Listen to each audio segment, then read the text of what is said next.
अस्सलाम वालेकुम, आदाब, नमस्कार दोस्तों। उम्मीद करते हैं आप सब लोग अच्छे होंगे और अच्छे दिनों का भरपूर मज़ा लेते होंगे।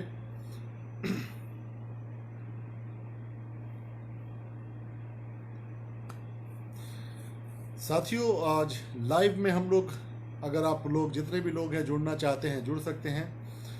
भारत चीन के बॉर्डर पे जो गतिविधियां चल रही हैं, जो छुटपुट घटनाएं चल रही हैं, उसके बारे में भी बात करेंगे। और हमारे देश के जो प्रधान सेवक हैं, जो हमारे देश के लाल लाल आंख दिखाने वाले प्रधान सेवक हैं, जो प्रधानमंत्री हैं, उनके बारे में भी हम लोग बात करेंगे, है ना। तो अगर कोई जुड़ के बात करना चाहेंगे तो आप रिक्वेस्ट भेज सकते हैं। मैं रिक्वेस्ट ऑन कर देता हूं यहाँ पर लाइव जुड़ के बात करने का। और बाकी आपको पता है कि आप सब लोगों को कि हम चीन के रास्ते से नहीं गुजरते, क्योंकि चीन जो है एक ऐसा देश है जिसके साथ लड़ाई झगड़ा करना शायद हमारे देश के लिए बेहतर नहीं होगा, और किसी भी तरीके से ये बेहतर नहीं होगा। तो आखिर क्या चल रहा है इस देश में, उसकी सब चीज़ के बारे में हम लोग बात करेंगे। अच्छे दिनों का बहुत मज़ा ले रहे हैं। बिल्कुल इरशाद भाई, मज़ा लीजिए, क्योंकि पूरे देश में जो है ना कोई घटना ही नहीं घट रही है, कोई बेरोजगारी नहीं है, कोई प्रॉब्लम नहीं है, कोई समस्या नहीं है, सब लोग मज़े में हैं। और लॉकडाउन जैसी चीज़ों की वजह से जो बर्बादी हुई है, जब तक वो बात मीडिया में नहीं आती है तब तक सब कुछ ठीक है। हम आप बोल के कोई फ़ायदा नहीं है। अभी इससे पहले मैंने एक पोस्ट किया था ना कि अब प्रधानमंत्री मोदी जी ने कह दिया कि बॉर्डर पे कुछ हुआ ही नहीं है, हमारे देश के जवान जो है वो तो शहीद हो जाते हैं, कोई दिक्कत की बात नहीं है, और बाकी चाइना की तरफ से कोई कार्रवाई नहीं हुई है। इस वजह से अब आप हम चुप हो जाए तो बेहतर है, क्योंकि ये जो बयानात हैं, जो भी ये बातें हो रही हैं, ये चीन को संदेश देने के लिए नहीं है, बल्कि चीन के इस गलत रवैयों को लेकर जो लोग विरोध कर रहे हैं, और जो लोग सरकार के कूटनीति, सरकार की विदेश नीति पर सवाल खड़ा कर रहे हैं, जो लोग सरकार की कमजोर नीति पर सवाल कर रहे हैं, उनको चुप कराने का एक बयान था कि भैया अब आप चुप हो जाइए। अगर आप ज्यादा बोलने की कोशिश कीजिएगा, साबित करने की कोशिश कीजिएगा, तो इसका मतलब साफ है कि आप ये चाहते हैं कि हमारे देश की इज्जत खराब हो, हमारे नाक कटवा रहे हैं, हमारे उल्टे सीधे बात कर रहे हैं, आप देशद्रोही हैं, आप ये तमाम बातें शुरू होने लगेंगी, है ना। वालेकुम अस्सलाम रिजवान भाई। समीर मंसूरी, चीन को हम गलतफहमी में नहीं रहना चाहिए, सत्ता भले गिदड़ों के हाथ में हो पर सीमा पर सामना शेरों से ही होगा। बेशक बेशक, इसमें कोई दो राय नहीं है कि सीमा पर हमारे देश के जवान ही हैं जो हमारे देश के लिए कुर्बानी देते हैं, लड़ते हैं, और किसी भी कीमत पर अपने जान को कुर्बान करने के लिए तैयार रहते हैं। उनको मतलब इन चीज़ों से कोई लेना ही देना नहीं है कि हमारे देश के अंदर में राजनीति क्या चल रही है या क्या हो रहा है। लेकिन उनके नाम पर सबसे ज़्यादा राजनीति जो है हमारे राजनेता करते हैं, जरूर करते हैं, इसमें कोई दो राय नहीं है। अब आप एक चीज़ देखिए, मैं आज प्रधानमंत्री मोदी जी का वो देख रहा था, प्रोग्राम देख रहा था, जिसमें वो गाँव के अलग अलग लोगों से मिलते हैं, बात करते हैं, और चीज़ों को ऐसे पेश करने की कोशिश की जाती है कि हमारे देश में जैसे कुछ हुआ ही नहीं। लॉकडाउन जैसे घटना घटी, उसका कोई दिक्कत ही नहीं हुआ। 3 महीने के बाद से श्रमिक ट्रेन को शुरुआत किया गया, जिसमें 3 महीने तक लोग बेरोजगार रहे, भूखे रहे, कोई खाने का ठिकाना नहीं, रहने का ठिकाना नहीं। वैसे लोगों को जब 3 महीने के बाद से श्रमिक ट्रेन शुरू किया गया, वो भी आप देख ही रहे थे कि किस तरीके से रास्ता भटक रहा था। एक ट्रेन हमारे देश की सरकार नहीं चला सक रही थी, तो आप सोचिए कि देश क्या संभालेगी। हम केवल कमजोरों के साथ बहादुरी दिखाते हैं। अनफॉर्चुनेटली जो हमारे देश के एयर स्ट्राइक होते हैं या कोई बातें ऐसी होती हैं, और उसका तमगा लेने के लिए हमारे देश के प्रधानमंत्री सामने आ जाते हैं, वो ये दिखाने के लिए आ जाते हैं कि भैया हम बड़े मजबूत हैं, हम बड़े कद्दावर हैं, हम ये हैं, हम वो हैं। लेकिन जब एक ऐसा देश जो खुलेआम बदमाशी कर रहा, रात से नहीं, वो डोकलाम वाला मामला आपने देखा होगा, भूटान के बॉर्डर से लेकर नेपाल के साथ का मामला को आपने देखा होगा, उस वक्त से हमारे साथ बदमाशी कर रहा है ये चाइना। लेकिन हम इसके सामने एक ऐसे बयान भी नहीं दे सकते हैं कि चाइना को एक सबक सीखने वाली बात हो। अब आप देखिए, हमारे देश के प्रधानमंत्री जी का बयान आता है कि हमारे मतलब कि तारीफ, ठीक है, सेना हमारे देश की कल भी महान थी, आज भी है, आगे भी रहेगी, इनकी सरकार रहे ना रहे उससे कोई फर्क नहीं पड़ता है ना। लेकिन बातों पर इनका किस तरीके से तोड़ मरोड़ के हमारे देश के प्रधान सेवक पेश करते हैं, वो बात समझने की है।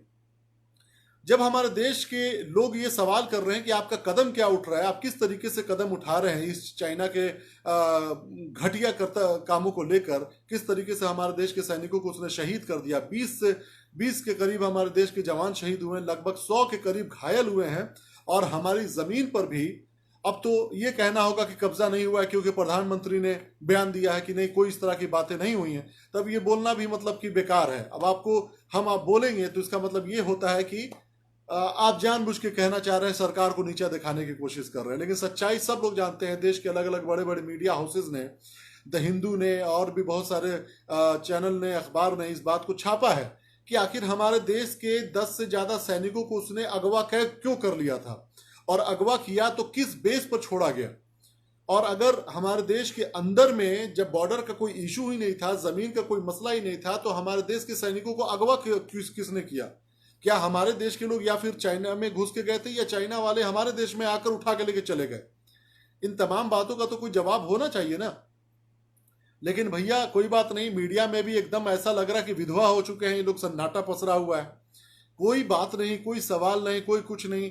बातों को ऐसे मोड़ने की कोशिश की जा रही है। और प्रधानमंत्री जी का जो पीआर टीम है, जो मतलब इनके प्रचार प्रसार का पूरा काम देखता है, वो पूरे जोर शोर से लगा हुआ है कि किसी तरीके से बिहार को हम बहलाने फुसलाने की कोशिश करें। अब देखिए, देश के जवान जब शहीद होते हैं, देश के जो जवान होते हैं वो किसी राज्य के होते, वो देश के होते हैं। हमारे देश के 20 जवान शहीद हुए, जिसमें से बहुत सारे बिहार के भी हैं।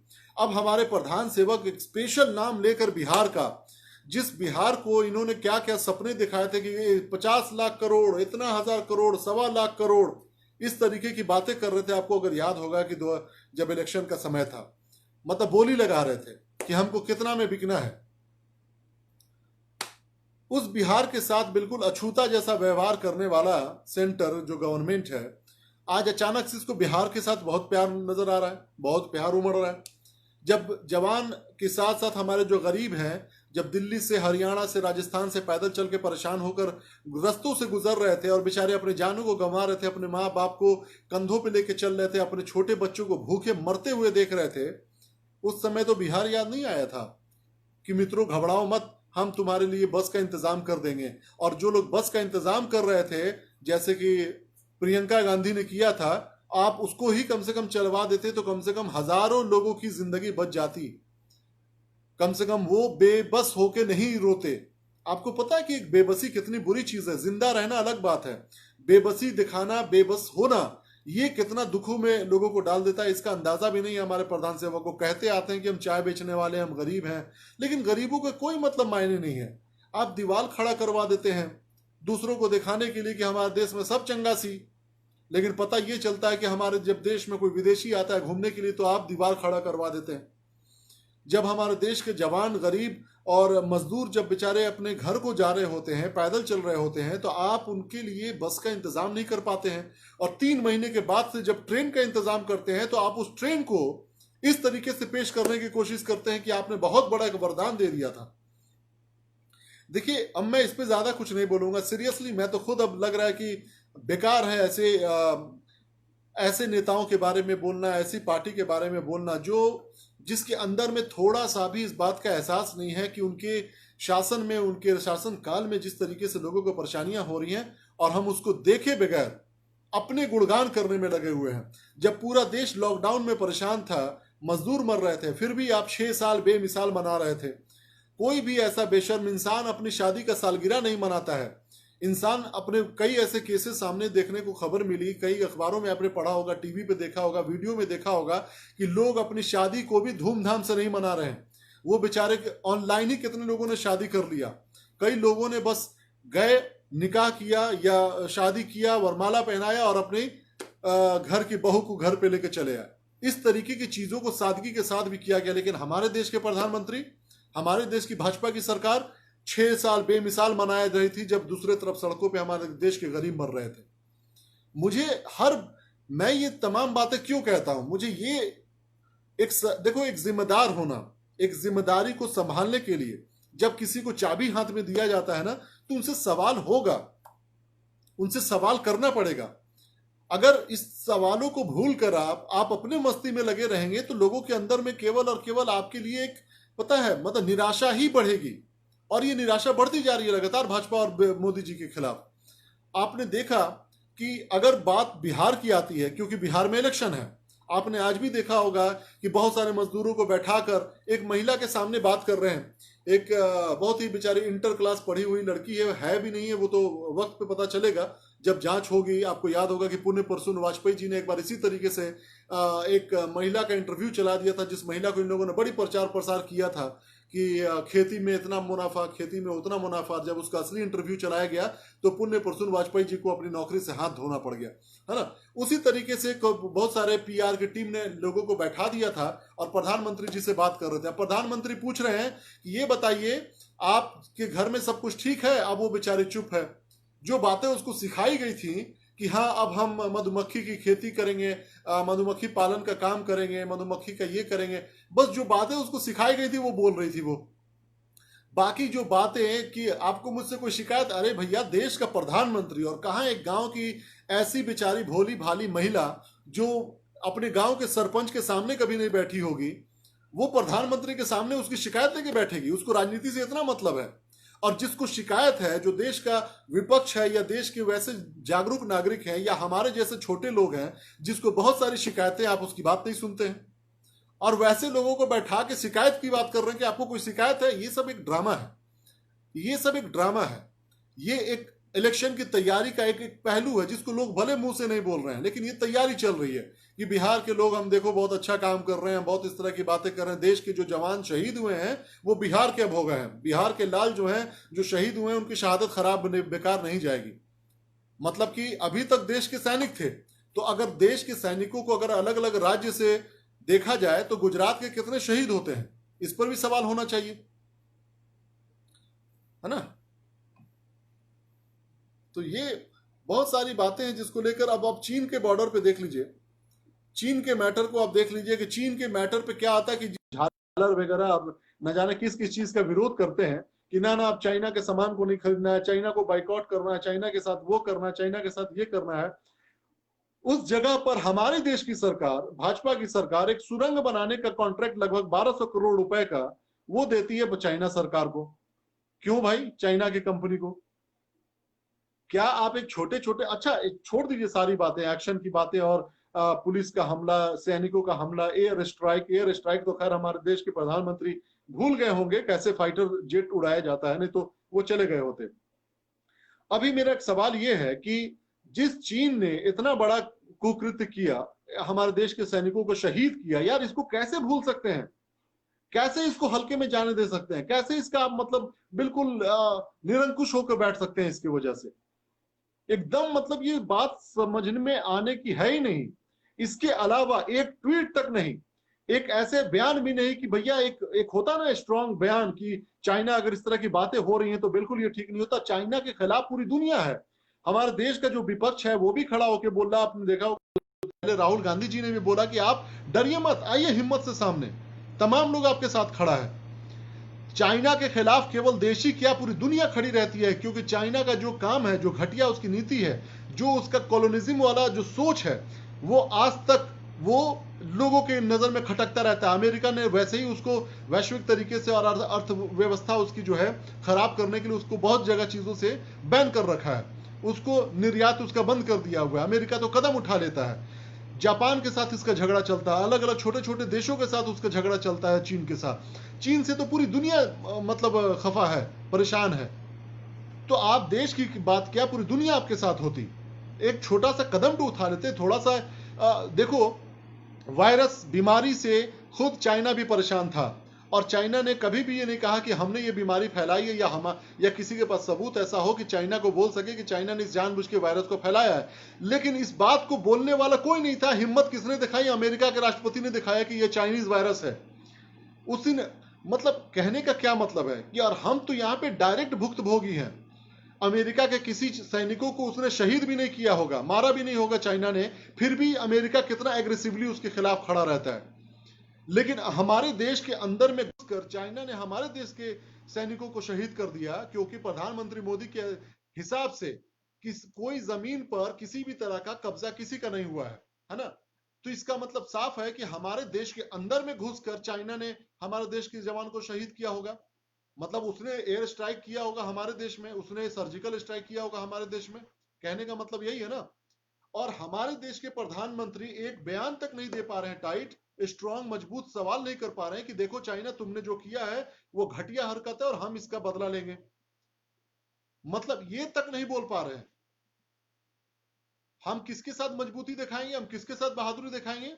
हम अपने अगल बगल के कमजोर पड़ोसी देश को दिखाएंगे, पाकिस्तान को, बांग्लादेश को, नेपाल को, श्रीलंका को, इस तरीके के देश को अपना बहादुरी दिखाएंगे। और उस तमाम बातों में सबसे बड़ी बात यह है, अगर आपने कल परसों का रवीश कुमार का प्रोग्राम देखा होगा तो उन्होंने बड़े अच्छे से एक्सप्लेन किया इस बात को कि जब पुलवामा वाला घटना घटी थी उस समय भी बाई चांस बीच में इलेक्शन आ गया था। इलेक्शन आ गया था, घटना तो घटती रहती है लेकिन इलेक्शन बीच में आ गया था, है ना? उस घटना के घटने की वजह से और इलेक्शन के आने की वजह से बाप रे बाप तमाम मीडिया चैनल, लाइव चैनल दिखा रही थी, लाइव, कि देखिए अब हमारे जवान आ रहे हैं, उनको शहादत का, उनको सलामी पेश किया जा रहा है, उनके लिए बंदूकें चलाई जा रही है, उनके लिए तोपों की सलामी दी जा रही है, उनके लिए बयान आ रहे हैं, जनरल का बयान, कर्नल का बयान, फलाना का बयान, धमकाना का बयान, और तमगा एयर स्ट्राइक का हमारे देश के प्रधान सेवक को पहनाया जाता है कि साबित हो गया 56 इंची, 56 इंची साबित हो गया। मतलब कि अभी एक मीडिया में प्राइम टाइम तक नहीं चल रहा है, प्राइम टाइम तक नहीं चल रहा है।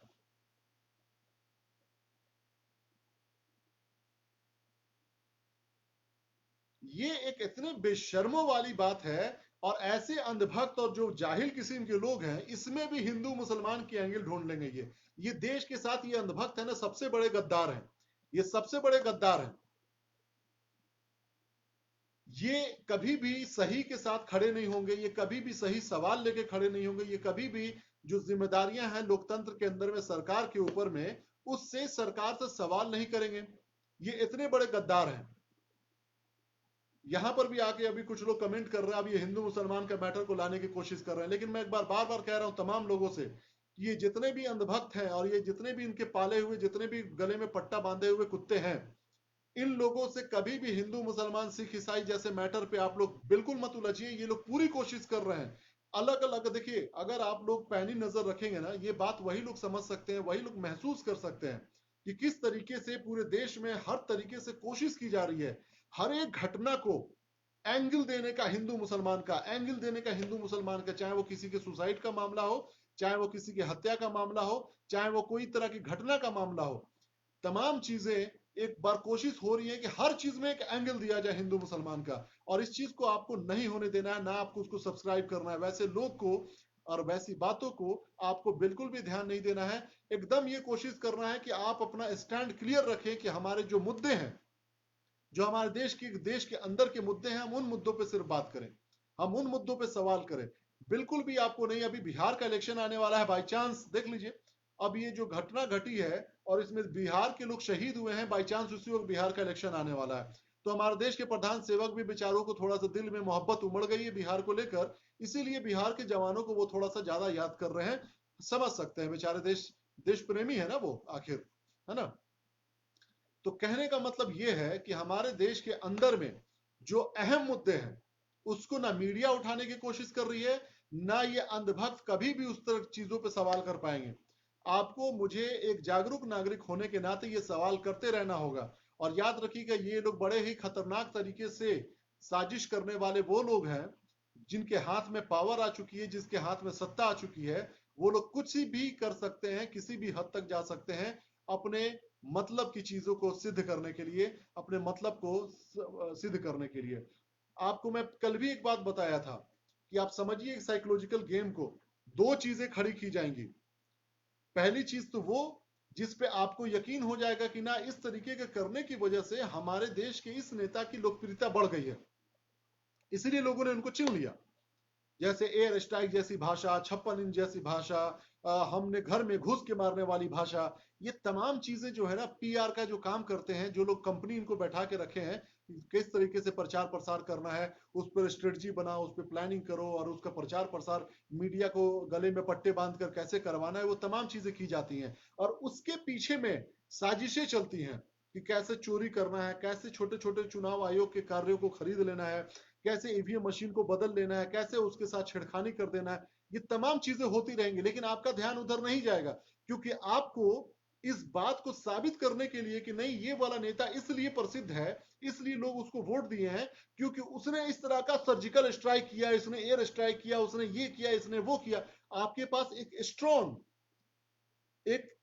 स्टेटमेंट होता है, एविडेंस होता है इस बात को साबित करने के लिए कि फलाना ने इस तरह का काम किया, इसीलिए लोग बड़े खुश थे और वोट देके जिता दिए। लेकिन उसके पीछे की कहानी कुछ और होती है। इसीलिए हमेशा ये मत सोचिएगा कि अरे यार देश के अंदर में इतनी परेशानियां हैं, ना नौकरी मिल रही है, ना जवान हमारे शहीद होने से बच रहे हैं, ना हमारे देश के अंदर में महिलाएं खुश हैं, ना किसान खुश हैं, ना मजदूर खुश हैं, इसके बावजूद भी कोई कैसे जीत सकता है? ये सवाल आएगा ना किसी के दिमाग में, आखिर ये लोकप्रियता क्यों है? तो कहीं ना कहीं चीजों को ये बात दिखाने के लिए कि हम गलत हैं कि हम सही हैं, इस बात में आपको उलझाने के लिए और आपके दिमाग को कंफ्यूज करने के लिए दो चीजें खड़ी की जाती हैं। एक स्ट्रॉन्ग पोजीशन कि हाँ भैया ये काम हुआ इसीलिए हमारे देश के ये नेता इसीलिए प्रसिद्ध हो गए, और दूसरी चीज उसके पीछे में क्या चल रहा है उस पर कोई ध्यान नहीं देगा। अरे यार छोड़ो, तुम तो हमेशा इल्जाम लगाते रहते हो, तुम तो हमेशा ये बोलते हो, तुम तो हमेशा वो बोलते हो, है ना? ये तमाम चीजें होती रहती हैं। बिल्कुल महमूद अली भाई, इलेक्शन के टाइम बॉर्डर पर तनाव क्यों होता है? ये तो मतलब ये बिल्कुल टुच्ची राजनीति ही है। बिल्कुल ये अंधभक्त बिल्कुल सुधरेंगे, सुधरेंगे। एकता, एकता टाइगर क्या नाम है आपका, सुधरेंगे वो लोग। ऐसी बात नहीं, अंधभक्त भी सुधरेंगे, लेकिन ये तब सुधरेंगे जब इनका एक जनरेशन बर्बाद हो जाएगा और हाथों में कटोरा लेके भीख मांगेगा। यकीन मानिए ये लोग सुधरेंगे, ऐसी बात नहीं कि लोग नहीं सुधरेंगे, जरूर सुधरेंगे, लेकिन तब तक इनके हाथों में कटोरा होगा। और इनको अभी दिख नहीं रहा है, इनको ये लग रहा है अरे यार ये तो इसी तरीके से बोल रहे हैं, भड़काने के लिए इनको बोल रहे हैं, इनको इनको परेशान करने के लिए बोल रहे हैं, जबकि ये पता है इन लोगों को। देखिए, मैं इसमें इन लोगों का भी दोष नहीं मानता, क्योंकि ये लोग क्या है ना, मेढक है कुआं के। इनको ना किसी चीज की ज्यादा जानकारी है, ना इन्होंने दुनिया देखी है, ना इनको राजनीति से कोई बहुत लेना देना है, ना इन्होंने इतिहास कभी तरीके से पढ़ा है, ना हमारे देश के उज्जवल भविष्य को बनाने के लिए किस तरह के प्लानिंग के साथ चला जाता है, कैसे मिल के चला जाता है, कैसी सरकार होनी चाहिए, इसके बारे में कोई विजन ही नहीं है इनका। इनका सिर्फ मकसद है कि किसी छोटे मोटे नेता का या किसी पार्टी का चापलूसी कर लो, और उस तलवा चाटने में उनको जो टेस्ट मिल जाता है, जो मजा मिल जाता है, थोड़ा सा पैसा मिल जाता है, इसी में ये खुश रहते हैं। इसके अलावा कोई इनकी जिंदगी नहीं है। और कुछ लोग होते हैं मानसिक बीमार, जिनको किसी एक खास समुदाय से या किसी खास वर्ग से या किसी खास जात से इनको तकलीफ रहती है हमेशा, बिना किसी चीज के। जबकि वैसे लोगों की जिंदगी में, अगर निजी जिंदगी अगर आप देखिएगा, जिन लोगों के किसी खास समुदाय से, किसी खास जात से, किसी खास धर्म से नफरत होती है, वैसे लोगों की जिंदगी में सबसे ज्यादा अगर नुकसान कभी हुआ होगा तो उनके अपने रिश्तेदारों से, उनके अपने घर वालों से, उनके अपने धर्म वालों से, उनके अपने जात वालों से सबसे ज्यादा हुआ होगा। लेकिन नफरत किससे होती है? भैया सामने वाला खुश कैसे है, दूसरे समुदाय के लोग हमारे दुश्मन है, क्यों? क्योंकि उनको बना दिया जाता है मीडिया में ऐसे परसेप्शन क्रिएट करके, नेताओं के ऐसे भाषण को सुनवा सुनवा कर, ऐसे लोगों के दिलो दिमाग में एक परसेप्शन क्रिएट करवा दिया जाता है कि आपका फलाना धर्म के जो लोग हैं वो आपके दुश्मन है। जबकि सबसे ज्यादा अगर आप गौर करें, आज भी जितने लोग ये वीडियो को देख रहे हैं, अगर आप भी देख रहे हैं तो इस बात को गौर कीजिएगा। अगर आपके पिता नौकरी कर रहे होंगे ना, तो आपके नौकरी करते में अगर उनको तकलीफ किसी से होगी तो उनके अपने लोगों से होगी, जो उनके कुलीग होंगे। अगर आप बड़े पैसे वाले लोग हैं या खेत वाले लोग हैं, अगर आपके खेत की जमीन की लड़ाई चल रही होगी, मुकदमा चलता होगा ना, तो सबसे ज्यादा मुकदमा आपके अपने जात धर्म वालों के साथ चलता होगा। अगर आपके घर में किसी तरीके की चोरी हो गई होगी, किसी ने हड़प लिया होगा आपके जमीन जायदाद को, आपको नुकसान पहुंचाया होगा या आपको प्रॉब्लम क्रिएट करते होंगे, वो लोग भी आप ही के अपने होंगे। बहुत ही रेयर केस में आपको मिलेगा कि एक धर्म वाले दूसरे धर्म वाले के जमीन हड़प लिए, ये कर लिए, वो कर लिए, बहुत कम ऐसा मिलता है। लेकिन फिर भी हम इस परसेप्शन के साथ जीते हैं कि फलाना धर्म के लोग हमारे दुश्मन हैं, फलाना मजहब के लोग हमारे दुश्मन हैं, दैट्स इट। और इसी में ही सारी दुनिया, मतलब जो है जो नेता है, पूरा मजा उठा लेते हैं अपना। अब इस बात पे आप लोग गौर कीजिए, ऐसा नहीं है कि हमारे देश के अंदर में इतनी समस्याएं चल रही हैं, कौन ऐसा, मतलब कि मेरे ख्याल से अगर थोड़ा सा भी गैरत होता, थोड़ा सा भी शर्म होती आंखों में, तो अब तक कई मंत्री जो हैं इस वक्त रिजाइन कर दिए होते, कई मंत्री इस वक्त रिजाइन कर दिए होते। लेकिन वो तो आपको भी पता है, अमित शाह ने भी एक बार कहा था कि हमारे नेता जो है ना रिजाइन नहीं करते हैं, हम इस्तीफा नहीं देते हैं, हम इस्तीफा की केवल बात करते हैं, डिमांड करते हैं, हम इस्तीफा नहीं देते हैं, है ना? बिल्कुल। तो अगर किसी को जुड़ना है तो जुड़ के बात कर सकते हैं लाइव, अदरवाइज मैं इस लाइव को खत्म करूंगा, क्योंकि देखिए बहुत सारी बातें हैं। अभी आप चाइना के मुद्दे को देखिए, प्रधानमंत्री के दिए हुए बयान को उन लोग इस्तेमाल कर रहे हैं। मेरा मोबाइल अभी मैं आपको दिखाता हूं थोड़ा, कि वह हमारे देश के प्रधानमंत्री ने जो कल बयान दिया था कि हमारे देश के अंदर में किसी भी तरीके की कोई घटना नहीं घटी है, मतलब कि चाइना की तरफ से कोई भी घुसपैठ नहीं हुआ है, हमारे देश की जमीन पे कब्जा नहीं हुआ है, कुछ भी नहीं हुआ है। इन तमाम चीजों को लेकर चाइना अब इनके बयान को दिखा रहा है चाइना में। ये किसके लिए काम कर रहे हैं हमारे देश के प्रधानमंत्री? चाइना के लिए कर रहे हैं क्या? कि चाइना अब इस्तेमाल कर रहा है कि देखिए प्रधानमंत्री ने भारत के कह दिया कि हम लोगों ने कोई गलती नहीं करी है, हम लोगों की तरफ से कुछ नहीं हुआ है, बल्कि भारत के लोग घुसे हुए थे, भारत की आर्मी घुसी हुई थी, ऐसा चीन का कहना है। कितनी शर्म की ये बात, आप समझ रहे हैं इस बात को? चाइना अब हमारे देश के प्रधानमंत्री के दिए हुए बयान का इस्तेमाल कर रहा है और ये बताने की कोशिश कर रहा है कि चाइना जो है, भारत जो है वो गलत स्टैंड पर था। और जिसको प्रधानमंत्री ने मान लिया कि नहीं नहीं चाइना, चूंकि हम लोग शुरू से कहते आ रहे हैं, डोकलाम वाला मैटर आप देख लीजिए, चाइना अपनी आर्मी को लाके बैठा रहा है, टैंक्स लाके बैठा रहा है, नदी के पास में जो गलवान झील के नदी के पास में अपने खेमे को खड़ा कर रहा है। इन तमाम बातों को नकार दिया गया, सीधा से एकदम बिल्कुल सीधे से नकार दिया गया। अब हमारे देश के प्रधानमंत्री जो हैं वो कह चुके हैं कि भैया किसी भी तरीके से चाइना की तरफ से कोई बात नहीं हुई है। तो आप समझ लीजिए कि अब चाइना इसको किस तरीके से इस्तेमाल कर रहा है, अब आप भी समझ लीजिए। हमारे देश के प्रधानमंत्री हमारे देश के लोगों के साथ नहीं खड़े हैं। हम आप या कोई विपक्ष का कोई इनसे सवाल कर रहा है, उनके मुंह को चुप कराने के लिए वो बस जवाब दे दिए कि नहीं नहीं ऐसा कुछ भी नहीं हुआ है, हमारे देश के सैनिक बहुत स्ट्रांग है, हमारे देश के सैनिक इस तरह की चीजों को करने में सक्षम है, इसमें कौन दो रहा है? हमारे देश के सैनिक पे तो सवाल ही नहीं है, सवाल था आपकी कूटनीति पे, आपकी विदेश नीति पर। मैं दिखाता हूं आपको, खैर मैं शेयर कर दूंगा कमेंट बॉक्स में नीचे, वो स्क्रीनशॉट डाल दूंगा जो चाइना के आधिकारिक ट्विटर अकाउंट से आया हुआ है, कि किस तरीके से हमारे देश के प्रधानमंत्री ने उन लोगों को मसाला दे दिया है कि हमारी तरफ से कुछ भी नहीं हुआ है, मतलब चाइना की तरफ से कुछ भी नहीं हुआ है, हमारी गलती थी और हमारे ही जवान शहीद हो गए। बहुत ही शर्म की बात है, बिल्कुल शर्म की बात है। फैज भाई, फैज भाई अगर आप ज्वाइन करना चाहते हैं तो बताइएगा लाइव, आपको मैं रिक्वेस्ट भेजता हूं। नहीं, आपका कैमरे का ऑप्शन ही नहीं आ रहा। तो कहने का मतलब यह है दोस्तों कि हमारे देश के अंदर में इस वक्त वाकई में बहुत ही कमजोर सरकार बैठी हुई है, जो सिर्फ और सिर्फ देश के अंदर के छात्रों को अपनी बात दिखाने के लिए, गर्भवती महिलाओं को जेल भेजने के लिए और विपक्ष के मुंह को बंद कराने के लिए साम दाम दंड करने के लिए तैयार रहते हैं वो लोग। बहुत अफसोस की बात है, बहुत ही शर्म की ये बात है। चलिए दोस्तों, तो उम्मीद, ओके तो साथियों चलिए अब इजाज़त दीजिए, बहुत बहुत धन्यवाद। हो सके तो मैं रात में फिर लाइव आऊँगा एक गेस्ट के साथ में, और फिर आप लोगों से बात होगी। बहुत बहुत शुक्रिया, अपना ख्याल रखिए, और इस वायरस से बचने के लिए पूरी जो गाइडलाइंस बताई गई हैं उसको ज़रूर फॉलो करते रहिएगा। अपना ख्याल रखिए, बहुत बहुत धन्यवाद। जय हिंद, सत्य में जयते, इंकलाब जिंदाबाद, भारत माता की जय।